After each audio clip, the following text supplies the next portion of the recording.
Okay, so we're to the second aliyah, which just starts with verse 5 and the book of Devarim from Va'etachanan. Behold, I have taught you statutes and ordinances as the Lord my God commanded me to do so in the midst of the land to which you are coming to possess. So you're supposed to do these mitzvot in Israel. Of course, you could do them outside of Israel, but the primary focus of our religion is supposed to be in Eretz Canaan, which is now Eretz Israel.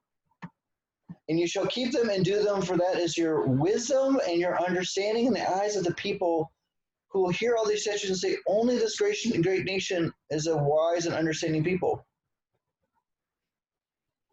So do we do it? Wait, so we lose our wisdom if we and if we don't do them? That's what it seems, right? So the wisdom and our greatness comes from doing mitzvot, not from anything else.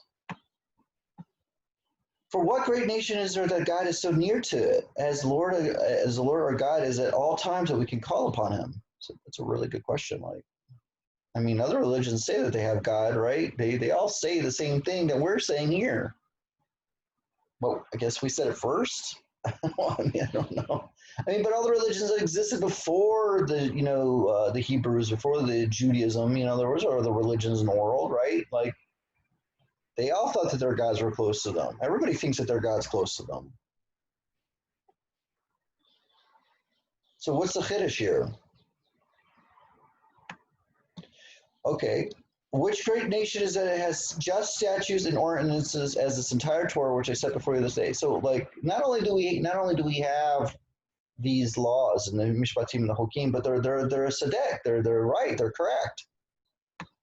But beware and watch yourself very well, lest you forget the things that you saw your own eye, that your eyes saw, unless these things depart from your heart all the days of your life, and you should make them known to your children and to your children's children. So like, look, man, these things happen thousands. Like he's saying, like eventually you're going to get to a point where people are going to be like, oh, that was so long ago, that was thousands of years ago, and they're not going to want to do it. They're going to be like, oh, it's outdated.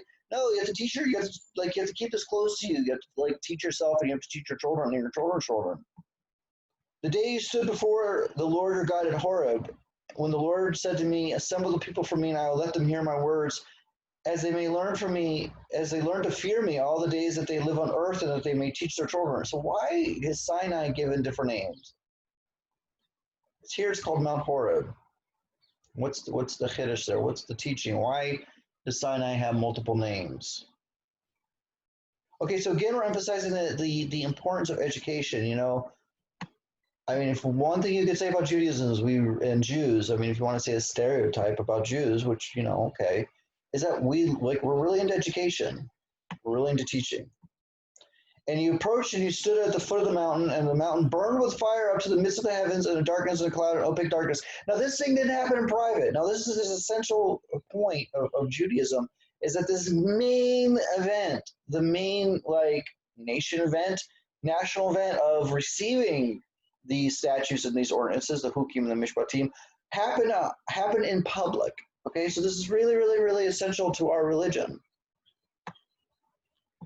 The Lord spoke to you out of the midst of fire, and you heard the sounds of the words, but saw no image, just a voice.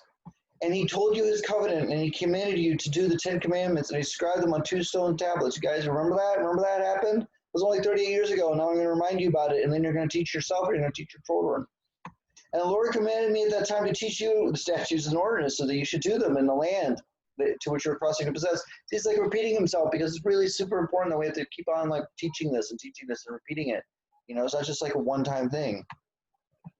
And you shall watch yourselves very well, for you did not see any image of that day, on the day that the Lord spoke to you at Horeb from the midst of the fire. It's really super important that God doesn't have an image.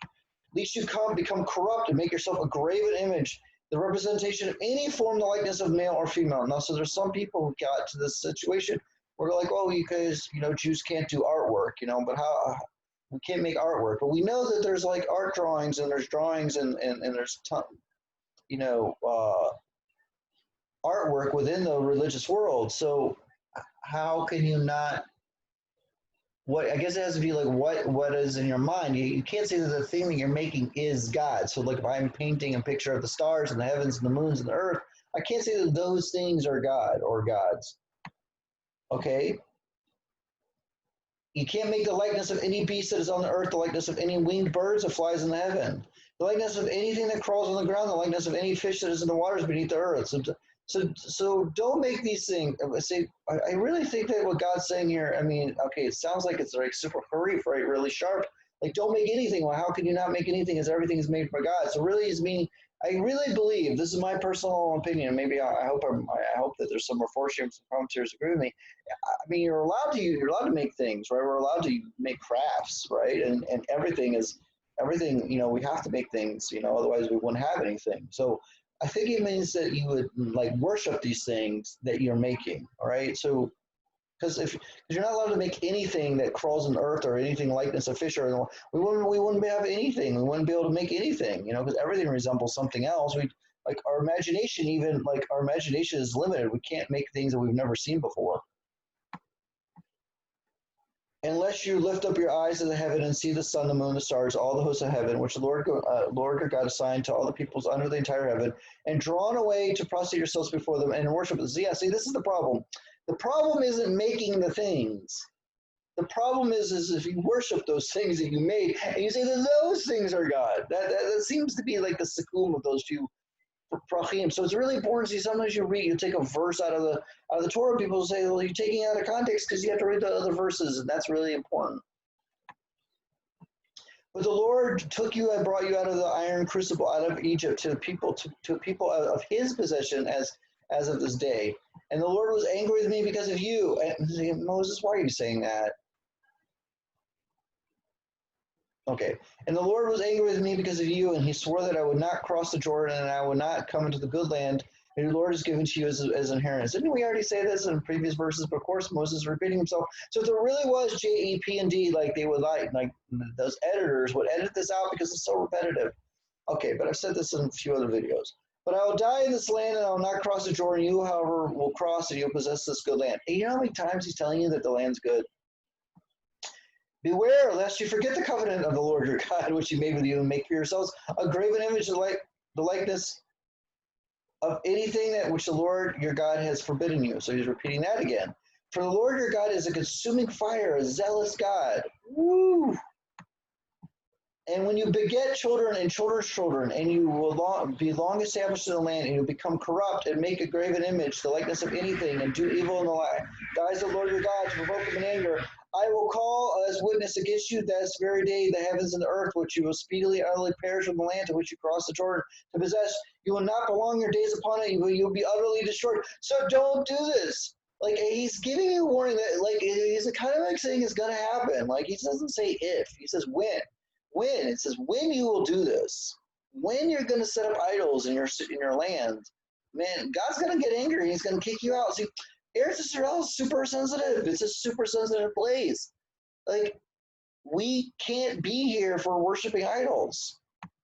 There's other things that get you kicked out of the land, but idol worship is like listed here. And the Lord will scatter you among the peoples, and you'll remain few in number among the nations to where the Lord will lead you. And there you'll worship God's man's handiwork, wood and stone, which neither see, hear, eat, or smell. And from there you'll seek the Lord, and so you're going to get exiled. And from there you'll seek the Lord your God, and you'll find Him. You'll seek Him with all your heart and all your soul. So God really is everywhere. Okay, so let's just get this straight. Like, obviously God's everywhere. So God's obviously anywhere in the location in the world. So anywhere that we find ourselves because of our own actions, or our own disbelief, it's not just random that we find ourselves in these other locations. We can seek out God in those locations, and we can find God in those other locations. And when you're distressed and all these things happen upon you in the end of days, you return to the Lord your God and obey Him. So this is something that's going to happen way in the future. Way in the future, you're going to get to the situation where you're going to be like, you know what, come on, God doesn't really exist. There's science. Come on, there's science. There's scientific explanations for everything. And you're going to worship science. Science is going to become like your new God. Not that science is evil, by the way, because science tells us a lot of information about the world, but you shouldn't worship the things that science tells you. Just like you shouldn't worship things that you make with your own hands. And you shouldn't worship the sun. You shouldn't worship the moon or the stars or the ocean or anything in the ocean. You shouldn't worship anything that creeps on the ground. You should only worship Hashem. But sometimes we come up with these things and we're like, wow, that's such an amazing explanation that really explains everything. And then that you actually believe in that explanation, that becomes your God. So don't do that either. Okay. For the Lord your God is a merciful God, and he'll not let you loose or destroy you. Neither will he forget the covenant of your fathers, which he swore to you. So no matter what anybody tells you, they're not this God doesn't forget us. God's not going to forget us. He's not going to break his covenant. We didn't lose the covenant. We're not, we didn't lose our chosenness. Okay. This is something that certain segments of another religion, which I won't go into and mention directly by name, but I think you guys know what I'm talking about. They say that, they have a new covenant and that like we blew it, or we did blow it, but like that they're the new Israel, that they inherited the inheritance that we had and we still have, but they say that we lost it. Now, we did mess up. Okay, so in one sense, they're right, but they're not right about their conclusions. Because according to the Torah itself, God does not forget us. Okay, verse 32. For ask me now regarding the earlier days that were before you, since the day that God created man. So like go back to Bereshit. Well, the God that created man upon the earth and from one end of the heavens to the other ends of the heavens, whether there's anything like this great thing or the likes of it ever heard. Was there anything ever like Maseh Bereshit? This is like what God. It's like just think about that. Like was there any like Stephen Hawking wrote a whole book about the first 5 minutes of creation? Was there anything like it? Anything? There's been thousands and thousands of scientists trying to understand Maseh Bereshit. Was there anything ever like Torah actually asked this question? Was there anything ever like Maseh Bereshit? And then he goes on. Did people ever hear God's voice speaking out of the midst of the fire as you have heard and live? Has that ever happened? Or has any God performed miracles to come and take them as a nation from the midst of another nation with trials, with signs and with wonders, or with war, with a strong hand, with an outstretched arm, with great awesome deeds, and all that the Lord your God did for you in Egypt before your eyes? Has that ever happened before? You have been shown in order to know that the Lord your God is your God, that there's none beside the Lord. He is God, and there's nothing else besides him. All for that. And from the heavens, he let you hear his voice to instruct you, and upon the earth he showed you his great fire, and you heard his words out of the midst of the fire. And because he loved your forefathers and he chose their seed after them, he brought you out of Egypt before him, and with his great strength to drive them out from before your nations greater and stronger than you, to bring you into the land of our inheritance of this day. And you shall know this day and consider in your heart, and the Lord your God is in heaven above and upon the earth below. There's nothing else. There's none else. And you shall observe his statutes and commandments, which I command you this day. And he shall be well with you and your children after you, and they may prolong your days upon the earth, which your Lord your God gives you forever. End of the second aliyah. That's some good preaching, man. Whew.